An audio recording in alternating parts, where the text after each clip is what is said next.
Hey, can everybody hear me?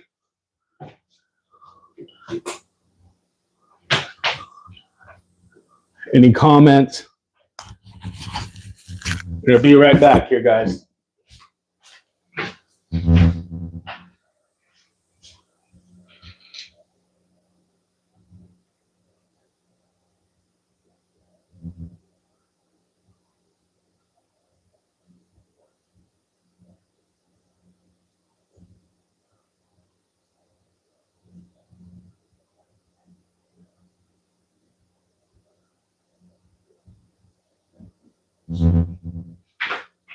Huh?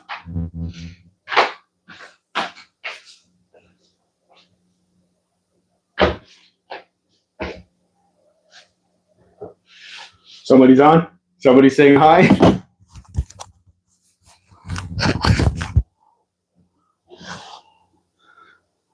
Hey, guys, can you guys hear me? Everybody's good?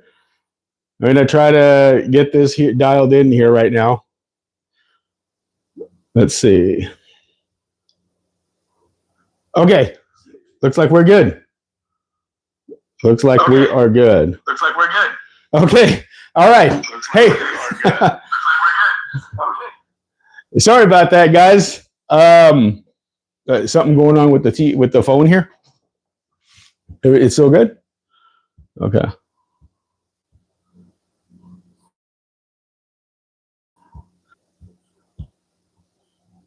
It's not, is it loading up or something? But it's good on this end? I don't know why I can't see it. Okay, guys, just bear with me for one more minute here. This technical difficulties are. Hey, what's up, guys? Sorry. Okay, sorry about that. Things are gonna get a little hectic, and I knew that, and so we're gonna definitely make some changes. But Smoke and Drag Sessions is back, and thank you guys very much for joining me this evening. I am glad to be back. Had to put this on hold for just a little bit. Ran into a couple of issues that I don't need to bore you guys on, but some external forces. But I made the decision. I said, damn the torpedoes. I am coming back. I am coming back, and we're going to come back bigger and better. So this is going to be for this month here, we're going to deal with kind of a chimichanga way of doing it. We've got my cell phone, and then I have my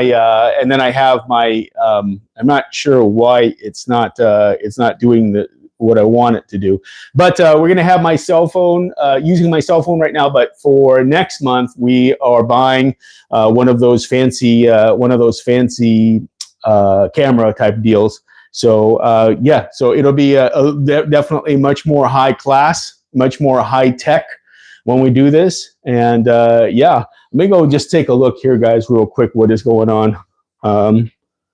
Yeah, looks like we're good. Looks like we are live. It just won't pick up on my phone here. So, guys, first and foremost, again, I already thanked everybody for all this, and just a few things that I wanted to note here. We're probably not going to go the full hour unless I can get something going on here with my phone. Just bear with me, guys. Jeez, technical difficulties.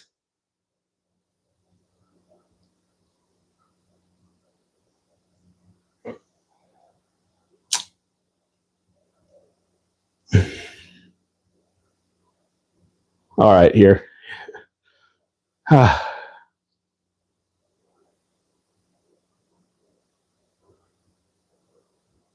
Okay, now I think I know what's going on. Okay, one more thing. Hang on, guys. Hang tight. Something is wrong. I can't. Something is wrong with the internet on this phone here.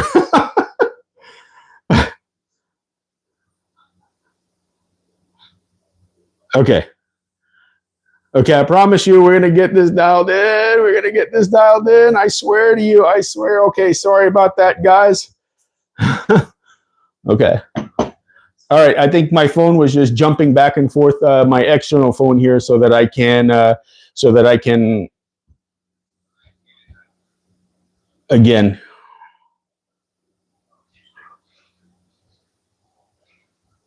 Yeah. Okay, well, my wife is coming in for the rescue here, so I am going to. Okay, all right, guys. Okay, sorry about that. Rough start, but we're going to get started here, and thank you guys very much again. I wanted to just kind of tell you guys about things that are upcoming here. Things that are upcoming. The first thing that we have, I wanted to, you guys see on the table here, there's a couple of spinning reels. With the spinning reels, I am doing a workshop on that in the month of August, early August.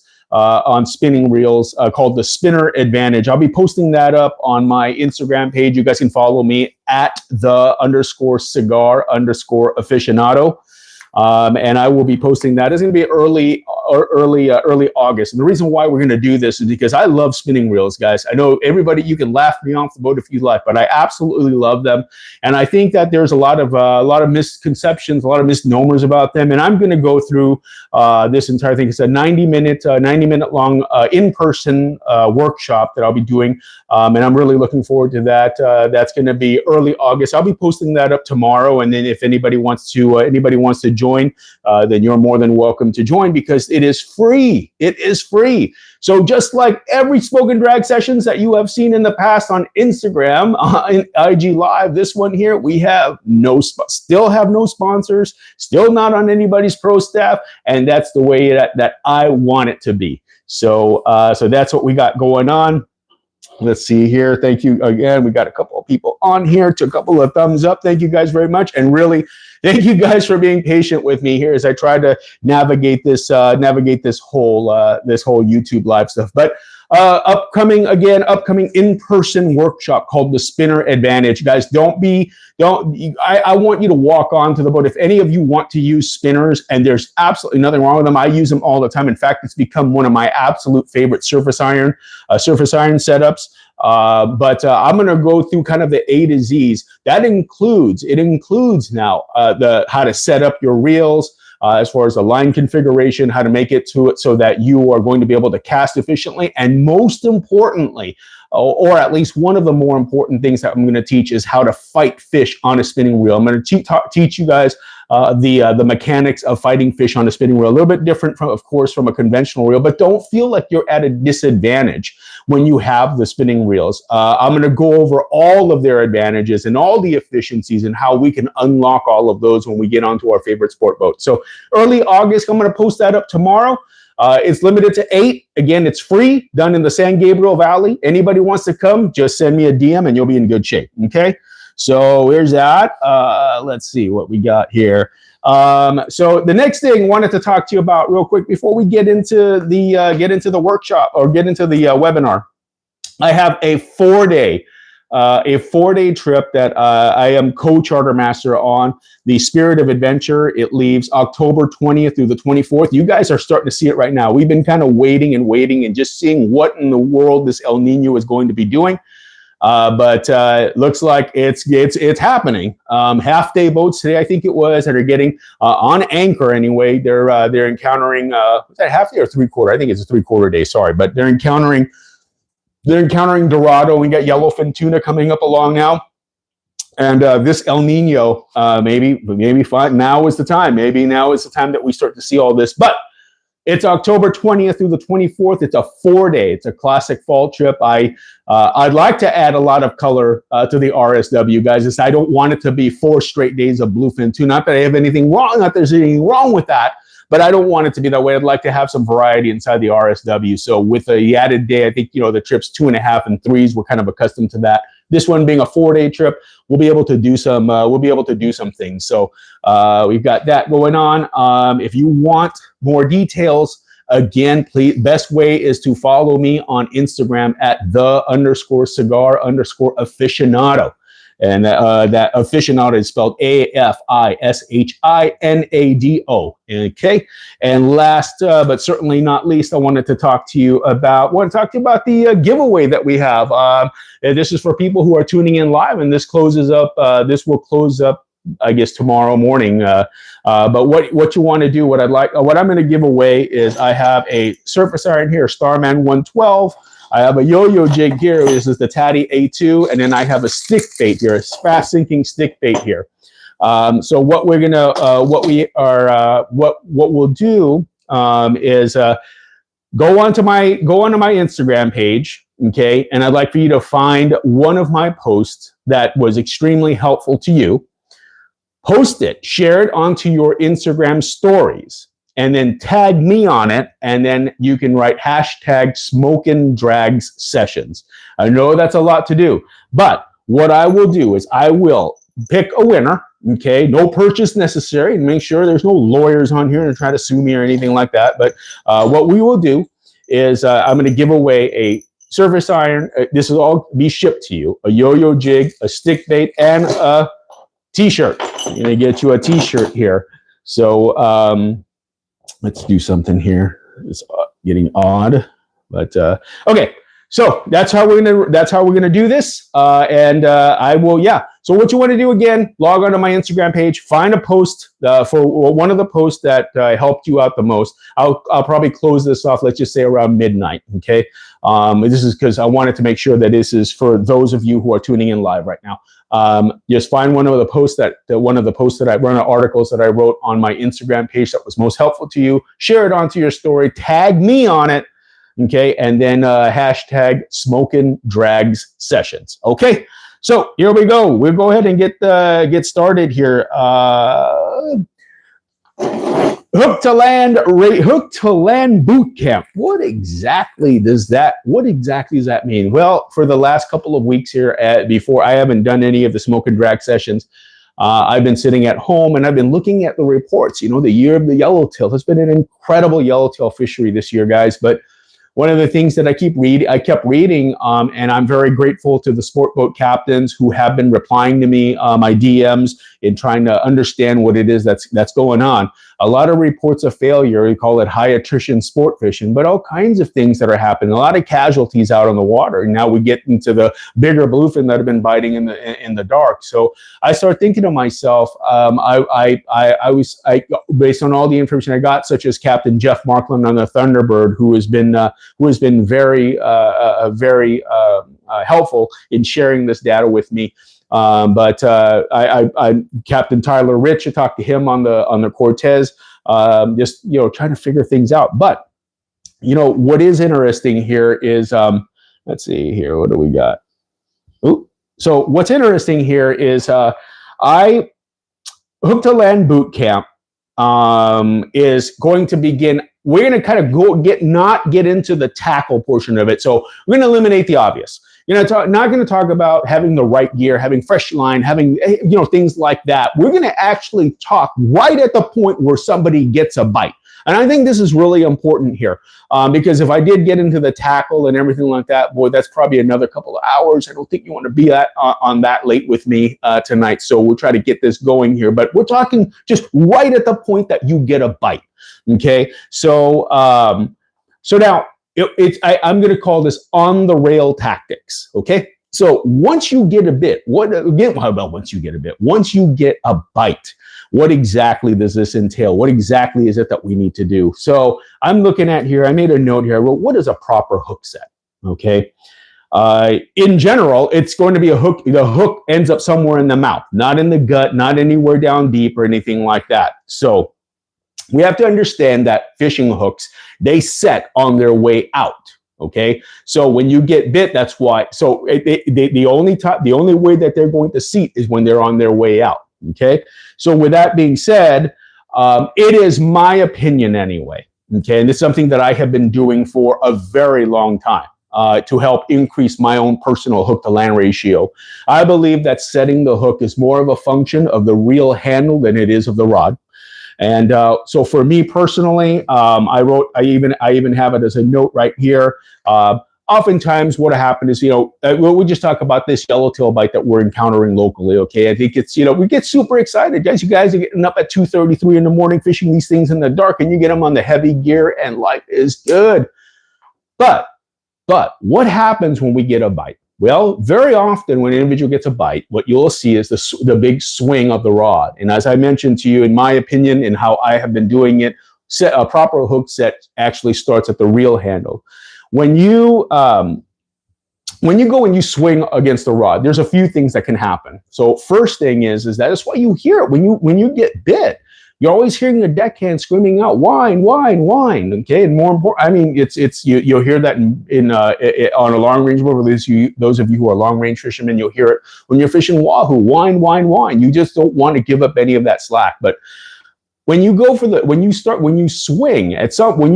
and go and lift your rod, you got to remember that at some point that rod's going to have to come back down. Okay, and what happens oftentimes is that when we go to swing that way, there's enough slack in your line that you don't actually get anything stuck. In fact, and if you do, there is a good chance that you get it stuck in the wrong place. Now, like I said, when I was younger, I used to do it all the time. I'm not kidding you. I speak from experience, and this is not condemning anybody. This is actually condemning me because it's something that I did as a youth. When I would get a bite, I would go and I would swing and it'd go, and we kind of start celebrating right then and there. But somebody told me once that I should celebrate when the fish is on the deck. But so if you just go for the swing, what ends up happening is you haven't really gotten anything moving simply because there's slack line, you have stretch in your line, all kinds of different things. So there is a chance that hook, it'll just pick up wherever it is that the point comes into contact with is where it's going to ultimately stay. So essentially what I do is, as I said in the beginning of this here, we want to make sure that the barbs penetrate. We want to make sure that setting proper hook set, and again, in my opinion, is going to be a function of turning the handle. And turning the handle, there is one exception to this where you will see me turn the handle and I will actually sweep back, but I am still turning the handle. And that's if I'm casting to calico bass deep inside the weeds. Okay, but other than that, when I get a bite, I simply just keep turning the handle. I made a post about this, about turning the handle, and it got some great attention on that one. But just turning the handle again, this is going to be one of the most critical things that you can do when you get bit. Now, if you put your reel in gear and you keep turning the handle, maybe you'll get a half a turn, you get a quarter of a turn, and the fish takes off. Great, then you did right. Okay. But as far as setting the hook is concerned, I don't swing and I don't do any of that. I keep that handle turning. And sometimes, what's cool about turning the handle is that fish spends a little bit more time with its nose pointed at you. And so when you keep turning the handle, there's a better opportunity for, let's just use the yellowtail as an example that we're encountering right now on our local boats. But when we keep turning the handle, that fish, it'll maybe the first couple of feet, it'll just keep on swimming more towards our way and tend to stay away from the kelp or any of the reef and things like that. Because the whole key to yellowtail, so you're fishing them under dropper loop, and the guys that have been doing this on 5 days at Guadalupe Island and places like that on the long range trips where you fish your dropper loop at night, you got to turn the handle. The key is that first couple of feet there. Okay, so in my post I call it the first 15 seconds, right? And so this is very important to just keep turning that handle. Okay, a couple other things that turning the handle does for you, if on the hook set anyway, just by turning the handle alone. One thing that's interesting, guys, is that when you get a bite, that's when, we hear follow your fish. So when you get a bite, the instant that you get a bite, follow your fish begins. Okay, it's not when the fish takes off. It's just the instant that you get a bite, follow your fish begins. Okay, and what does that mean? So what does that mean? Well, it doesn't, we're going to use that yellowtail on the dropper loop again. Okay, when you have your bait on the bottom, just like that here, that yellowtail comes and bites. It's not moving nice and slow or anything like that. And then it doesn't just bite and then takes off straight right in front of you. It bites it, it makes some weird movements. I wish we were down there to see that, but it moves in all sorts of directions. Hence, those big messes that you've been seeing a lot of the local boats taking pictures of, the big ball of spectra, that's become problematic, right? So the reason for this is because when you just go to swing, now, what if that yellowtail bit your bait, your squid on the bottom there, and it goes, you're in the middle of the boat, and it just makes a beeline down to the stern? Well, if you just go and swing on the rod, you may feel the weight of that fish, but at that point, by the time you're able to actually catch up to it, it's already in the stern. And what's happened when it's in the stern now and you weren't able to keep in front of it? Well, what's happened is that you start tangling up with everybody's line. So it's important, it's critical to keep turning that handle nonstop. That includes once you do keep up with these fish, and you have to follow them left and right. Again, this is you must walk and wind. We don't just walk, okay? We have to walk and wind on these things. So, this is the, I said, and also I have on here, things have to kind of keep myself in order here, but you never know if that fish is going to end up charging at you. This happens on fly line. This happens on dropper loops. This happens everywhere. Where the fish, you get bit and your line takes off. You put the reel in the gear and you'll swing at it and then nothing will happen. Well, that's because that fish, and oftentimes they bite and they will come charging the boat. So if you weren't prepared for this and all you did was swing against the rod, hoping to feel the bend and kind of, and do whatever it is that we do, then you don't really get a good hook set. And then by the time things come tight, the hook's been knocked around and it's loose. I mean, I don't know what's going on down there, but you can just imagine with all that, with slack, a lot of that slack in your line, this becomes a problem. So just keep the handle turned. It's more than just the hook set. Remember, like I said, when you get bit, these things bite. They don't just bite and then go straight out where it's in this perfect line so that gives you a chance to kind of, okay, I can hang out. They bite and they're going left and they're going right in every direction. And if you're not tight to that fish, there is no way. You've got such slack line in the water. You don't know which direction it's going. So keeping tight is everything, and a proper hook set, as far as I'm concerned anyway, comes down, it's a function of the reel handle, okay? So there's that, and so let's see what else we got here. I've got here something that's pretty darn important. So we talked about the hook set. We get bit. And how do I set the hook? Myself personally, it's not the end all be all. I'm not telling you that I'm right and anybody else is wrong. What I am saying is that over the 36 years that I have been doing this, I have craved the information in order to increase my own hook to land ratio. So that hook set, we get bit, you just keep turning the handle, okay? If the fish wants to come in and he doesn't want to take drag, even better. Just turn the handle and just follow him up and down the rail. And as you are following them, you turn the handle. And this is a good segue right into the next segment here, which is follow your fish. Follow your fish. Okay, as I mentioned to you guys, when the fish bites, that's when follow your fish begins, the moment that you get a bite. Okay, and again, the reason, as I mentioned, it's jungle rules for these fish. All right. As soon as they bite it, they're going left, right, whatever the case may be. So you've got to stay right on top of them. And by keeping tight, you'll be able to do that. But I often quote philosophical deals. I shouldn't say philosophical.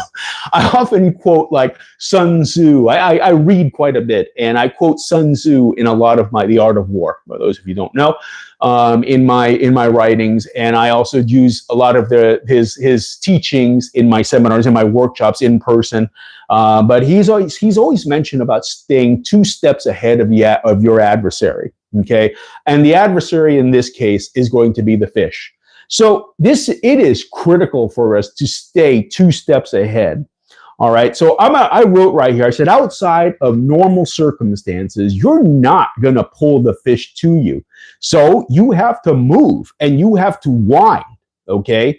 What happens often is that when folks get a bite, if they're not accustomed to game fish anyway, okay, and they hook something and it starts to take off in line, there's a tunnel vision that occurs. And I'm going to tell you, long-range skippers know this.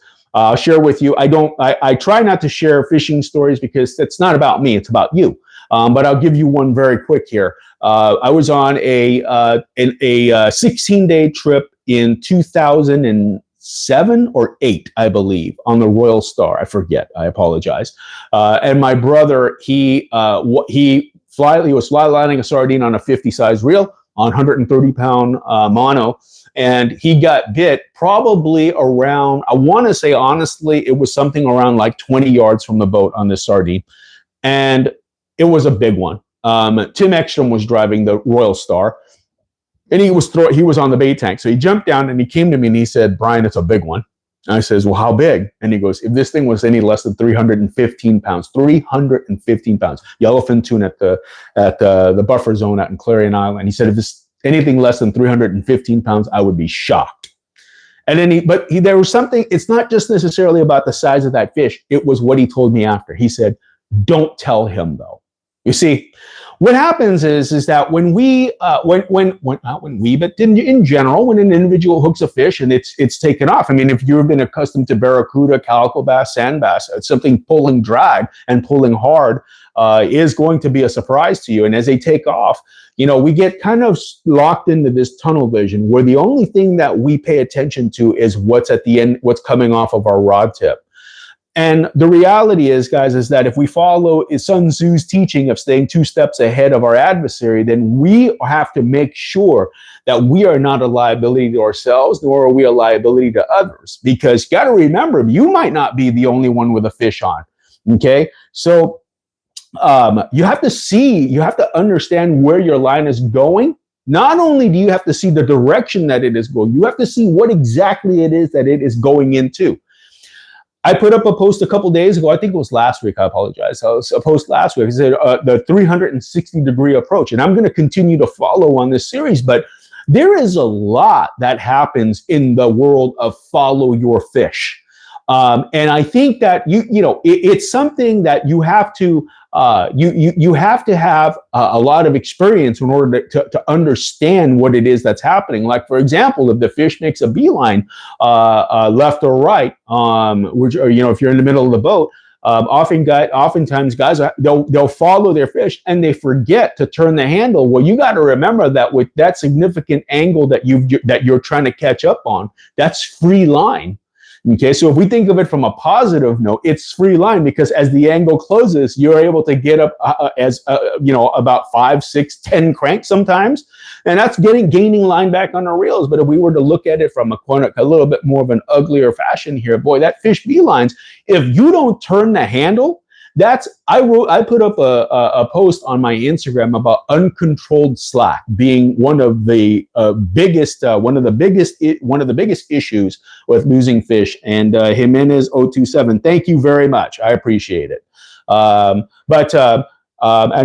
Your question is about different if using J hooks or yellowtail. I do the same thing, brother. It's J hook, circle hook. It's just wine.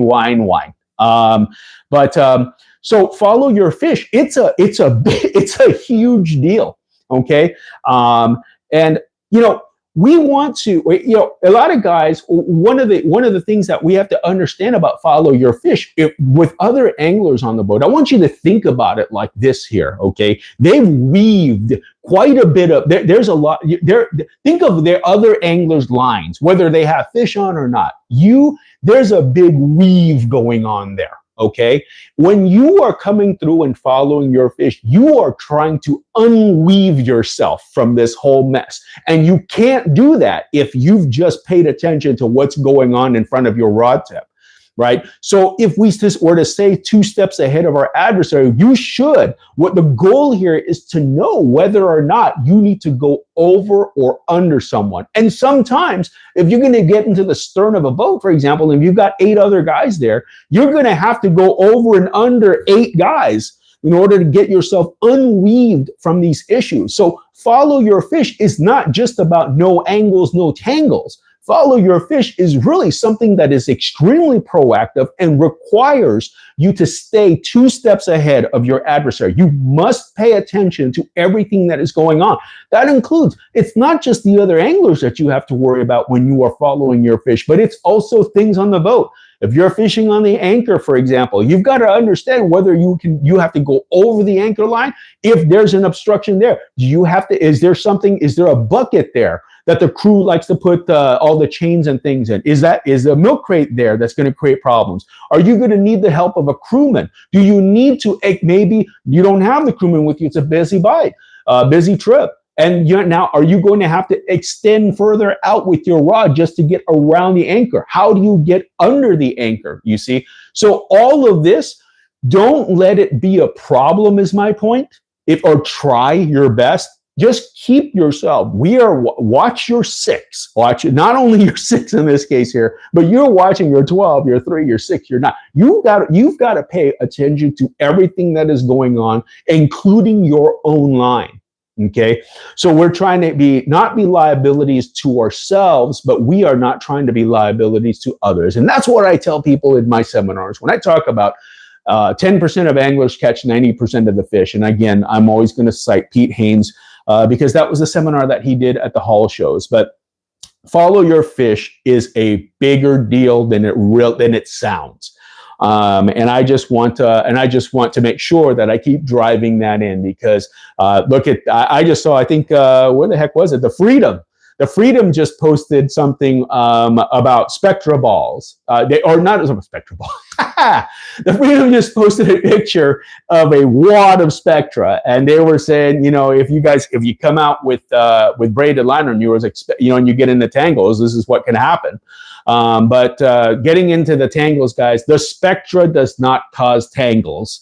It is the angler who is not understanding how to keep tight, i.e., keeping the handle turned, and then not understanding the gravity of follow your fish. Okay, so very, very, very important here to do so. Now, also want to talk to you when we talk about following your fish.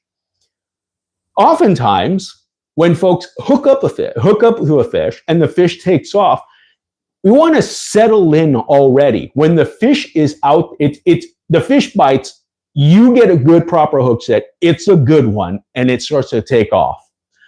You should, it is in my opinion, okay, that the only time I settle into the fight is when that fish settles in. So before I get the rod into the gut, or like some guys will get down onto their one knee and they'll put the rod around in case of a bigger outfit, bigger fish. Before I start to settle in, I want that fish to just do whatever it needs to do. I've got all this stuff that I need to get around. I've got to bob and weave around other anglers. So it's hard for me to do that. I can't go over and under, guys, if I've got the rod in my gut and it's bent up like this. Okay, so when you get a bite, you're turning the handle and it takes off. As you need to work around other anglers, you need to be able to put yourself in a position to do so in an expedient manner.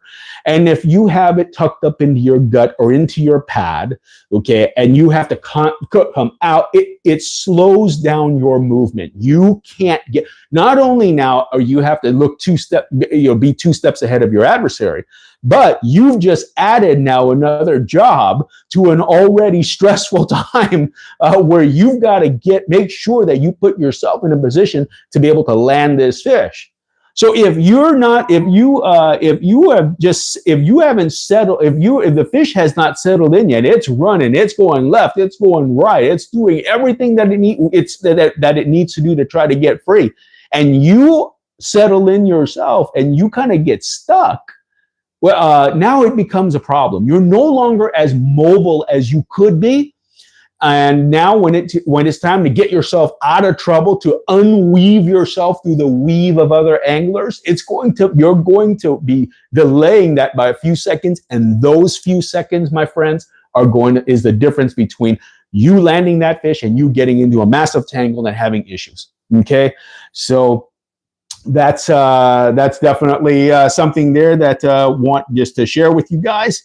Looking to see here if we have any questions. Not yet, but we will continue with this here. So the next portion of this, and guys, thank you very much. By the way, I'm going to make sure that this stays on my YouTube page. I know there's people who are there's a handful of people who are joining us. I know it's a Thursday evening, so.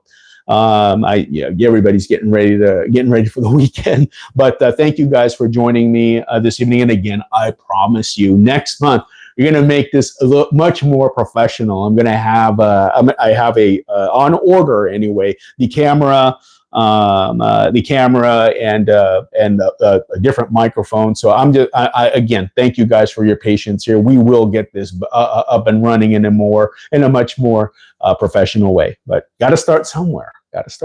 So Gonzalez Fishing Mendez, what's up, brother? Thank you very much, by the way, for always supporting. All right.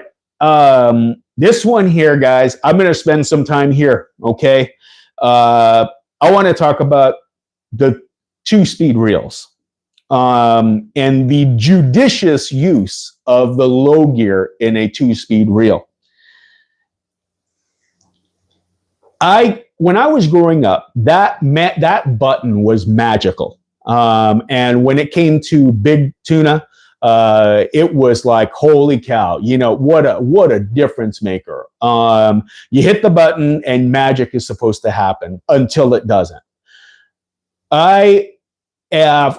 Honest to God, I tell people in my seminars that with your 2-speed reels, regardless of what you have, and the modern 2-speed reels are definitely, if you guys remember the old Penn Internationals where you had a button where you had to press and pull the handle out and then press and push the handle in. Now everything is the modern way. It's definitely much quicker, but there's still going to be a mechanic that is involved. Honest to God, guys, I tell people that it is better. You have to practice getting from low gear into high more so than you do high gear into low. The high gear is absolutely the most important of the gears, believe it or not. I remember a seminar I was in, I was sitting in on with Roy Rose, God, many years ago, and somebody asked him about the yellowtail fishing at night at Guadalupe Island, fishing them on a dropper loop with 80 and 100-pound gear. And they asked him, it was a great question because it was very enlightening for me as a youngin'. They asked him, they said, do you recommend your reels being in low gear or high? And he said, high gear. And he went really in depth with his answer. He said, guys, you realize that in high gear, even if your low gear was broken on any size fish, you'll still be able to take up line. And it kind of dawned on me, and I thought about it. And then as I started with that pen, the old pen style, I remember one of the big things guys would do, if any of you remember that style, is they would hold onto the handle and they would slam it in with their wrist in order to get into low gear, as if it's as if there was an emergency type need to get into low gear. But the fact is, as I told you earlier, in my opinion, it is better. You must learn how to get yourself from low gear to high. So let me explain to you. Low gear is, in my opinion, it is designed to be used very judiciously. And it is used only when you must. Okay? Now, what does this mean? Well, when you hook up to a fish, for example, let's just say you're using, we're not going to talk long range terms, so just maybe talk about what's going on locally and even up to the bluefin stuff. But if you're fishing, like say a 60-pound setup in the daytime, you get bit. The first thing that I make sure, if I'm fishing a 2-speed reel, okay, before I even pin the bait on, I will check to make sure that reel is in high gear. It's very important. High gear, guys. Okay, when you get a bite, when you get bit, the segment 1 of this was to turn the handle. Well, in order to stay tight to that fish, you must turn the handle, and you will not be staying tight to a fish that just bit, okay, with a 1.4 to 1 gear ratio. It's just not going to happen. You've got to be in high gear. So I make sure that my reels are in high gear. And the low gear, as I mentioned, it is to be used judiciously. And so I'm looking right here at the list that I put. All kinds of different things happen on the boat, guys. So you get bit, check this out. Things that can cause slack line. I've got here, let's see, following your fish, create slack line. All right. Over and under others, create slack line. And just those two things alone. Okay, well, forget about the fish charging the boat or anything like that, but just those two things alone create slack line. And if you're in low gear, when this all happens, you will not be able to take up line quick enough in order to catch up to this fish. And then your hook to land ratio goes down. Okay, so the judicious use of the low gear in your two-speed, it's critical. And if you've been to any one of my seminars in person, or even in person, whether it be at a show or anything like that, I often say that, you guys know what low gear was designed for? And people will go, oh, what was it? And I said, it's to get you back into high gear. Okay, so using that low gear in your two-speed reel, or these days even three-speed reels, you must do that judiciously. There is so much that's happening. And back in the day, we use that old pen when I was heavily into long range fishing. But my reels, you would constantly hear it clack, clack. That's the sound that those pens would make when you would shift gears. Clack, clack. I would be in low gear and I would come out. So now, if I would use it when you must. If the handle is really hard to turn on a fish that is straight up and down, okay, at that point, in order to make some gains, or to maybe even adjust the fish's attitude just a little bit, I get it into low gear. So you'll hear my clack, I'll whine, and when it gets too easy to turn that handle, I come back out into high gear, and I'm going to keep trying. Once it gets tough to turn again, I'm back into low gear. But the purpose for my low gear is to allow me to get back into high gear. Okay, this is really important, and a lot of guys, they hook and I've got a big fish on, and now you want to settle in, and then upon settling in, as the fish is out there, as they start to lift and start fighting the fish, the handle, yes, it's a big fish, and you're fishing heavy drag. And so, the handle, there's going to be a little bit, it's not just going to come right in. You're going to have to understand efficient body mechanics and fighting mechanics, and even then, the handle, there's going to be some weight on there. So in order for you to be effective, or in order for us to increase our hook to land ratio, not only do we have to, I'm not going to get into this subject of it, we can do that in person. But if we understand body mechanics, and we've developed a efficient fish fighting technique, that low gear is something that I don't use that often on my reels. I get anxious when I have to hit that button, simply because when it gets too easy, I don't want any slack. I don't want slack line. I want to stay tight to this fish. So use the low gear judiciously, guys, because you want the fish to settle in, and then you can settle in. And then once that fish comes straight up and down, which is when the real battle begins, at that point you might want to use the two-speed. But then again, just know it's not like a must where you have to hit that button and then just away you go. I understand. Where you hit the low gear, and then some fish, they just come right up, and life is really good. But I don't prepare for when things are perfect. I prepare for when things could go awry. And for me personally, I use the low gear judiciously on my two-speed reels. It's not something that I want to even go into. I'm not kidding you guys. I go into it when I must, and that's it. I'm trying to come out of it. I need to stay as tight to this fish as possible. Uncontrolled slack is the killer of hook to land ratios. Okay, so there's that. And so I got a couple other things here. All right, I have on here, another thing. Use 3 of your 5 senses when you're on the rail here, and we're engaged in a battle. First thing is sight, right? I have here eyes open to see problems and potential problems with your fish, your line, other anglers, the boat, things like that. And we've got to be alert. Okay, we've got to be ready. We don't do anything fear-based, guys. I don't do anything fear-based. What you want to do is, just go in there and say, okay, I know these things can happen. So therefore, I'm going to be more aware of it, okay? I'm going to try to stay ahead of it. I'm not afraid. I know that these things can happen, okay? So use your eyes, your sight, to spot these things out way ahead, as far ahead as you can. I know Sun Tzu writes 2 steps. Hey, sometimes it's 5 steps ahead that you have to understand. Okay, so using your sight, your hearing. This is very important here. Don't tune out.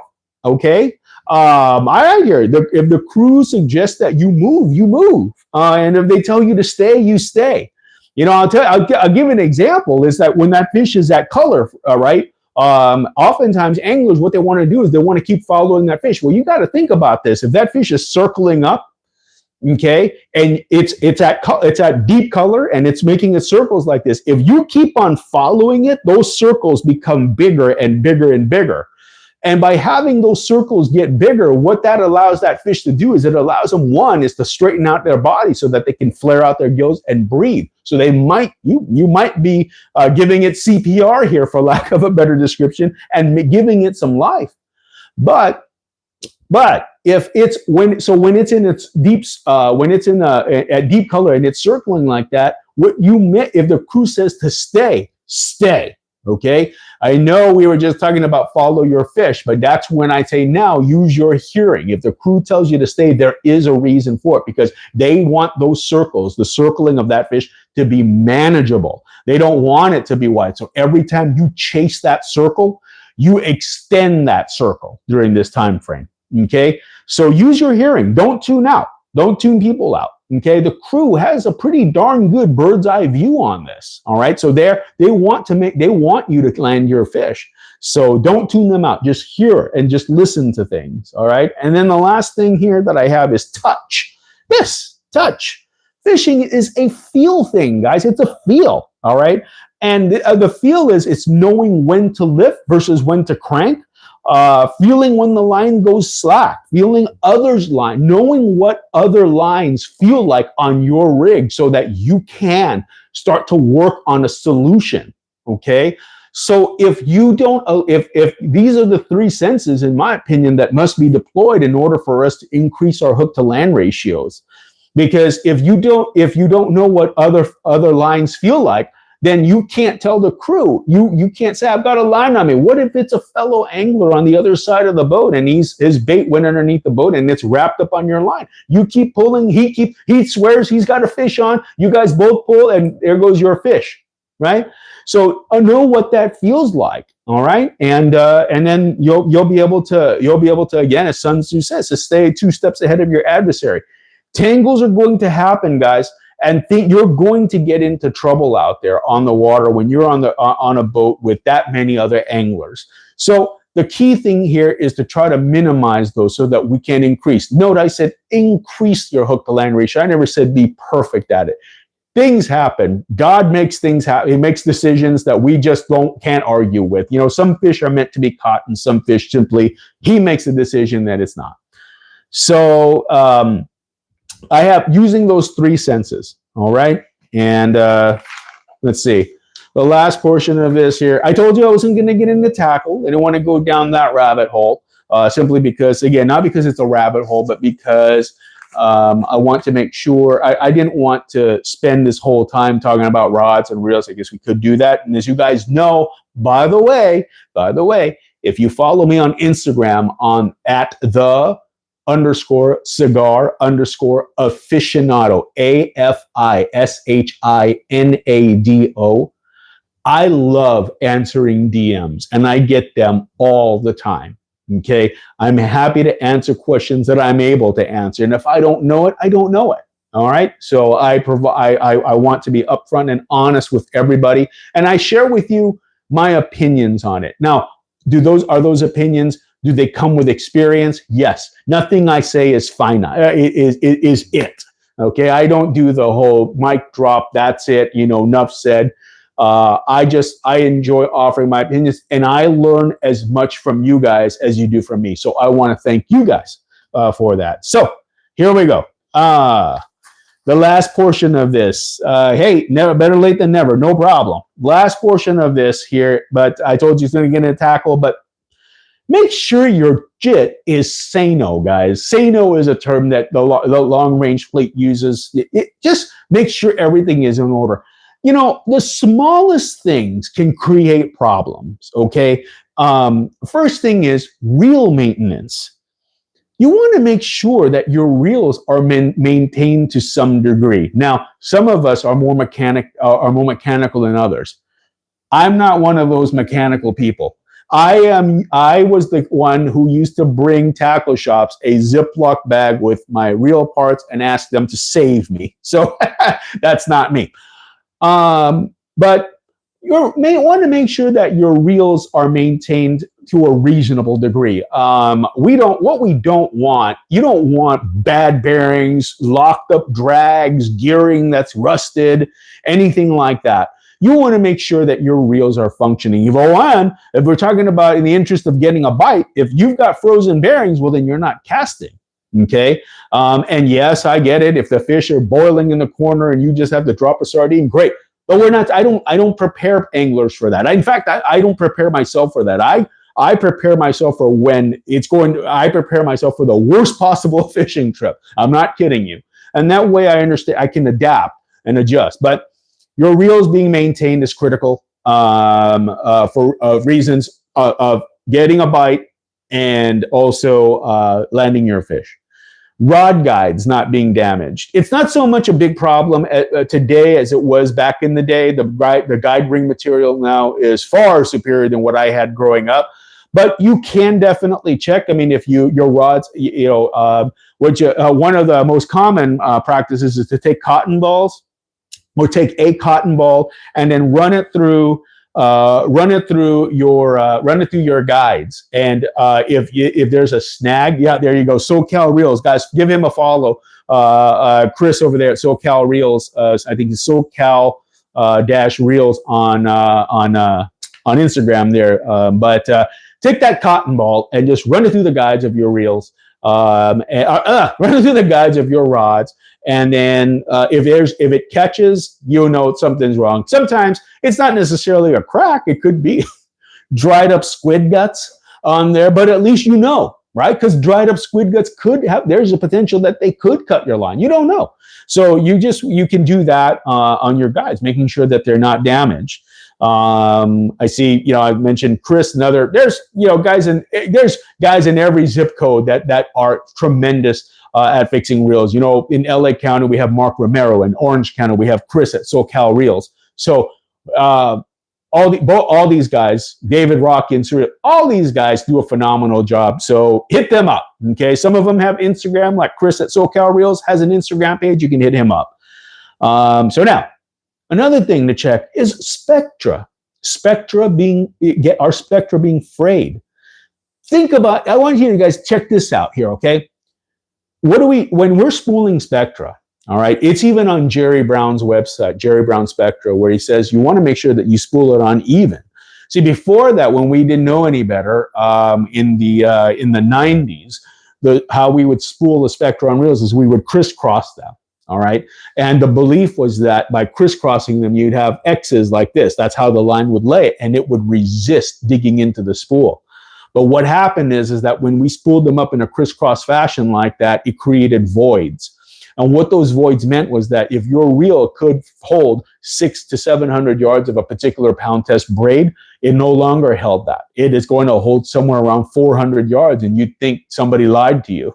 But that's what happens. You got all these voids. So Jerry Brown went on his website way back in the day, in like the late 90s, something like that, mid 90s, I should say. He recommended to spool it on nice and even. And boy, could you get you get a lot of capacity. And that's where the charts, such as guys like Basil Papas in New Jersey, who does wind down leaders, he has some of the capacities on his site.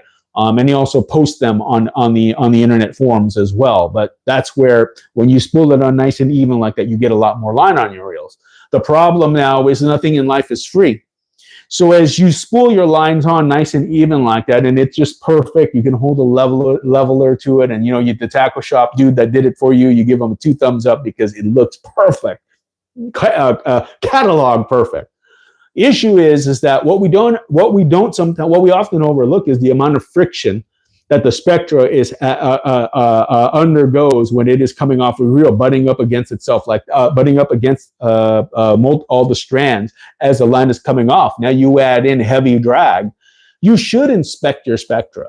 Okay, you don't want to see all this fuzz or any broken strands or anything like that. If you see that stuff, it's got to be removed. And if you have hollow core spectra, non-issue. You cut it off and you can re-splice another section. If you got solid spectra and it's not harmful to the spool diameter, to your spool diameter, you can cut that off too. But pay attention to your spectra.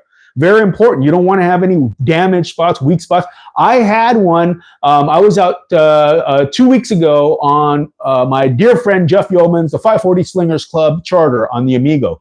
My spectra did something weird. It came apart. I could take the top, almost like I could take the top layer and peel it off the one strand in the middle. I've never seen that happen with solid spectra before. So that's obviously a no-go. So thank God I caught it before I hooked the fish on it, and I cut it off and then just retied. You'll go home and end up with a massive spectra bill. But that's that. Top shots, whatever you use, monofilament or fluorocarbon, make sure that it's new. Make sure that it's fresh. It's not that expensive to use we're using short top shots now, anywhere from say 25, 30 feet to 5 feet. So make sure that stuff is in good shape, guys, because that's the connection that keeps you connected to the fish, as well as your terminal gear, hooks, swivels, welded rings, whatever the case may be. If they're rusted out and things like that, are they going to work? But in the meantime, sure. But is there a potential for it to be problematic for you? Yeah, yes, there is. So we want to make sure that we're using good stuff, stuff that is in good shape. Okay, and that's why I wrote here, none of this matters today. None of it matters if your equipment is not sano, if it's not ready for the battle.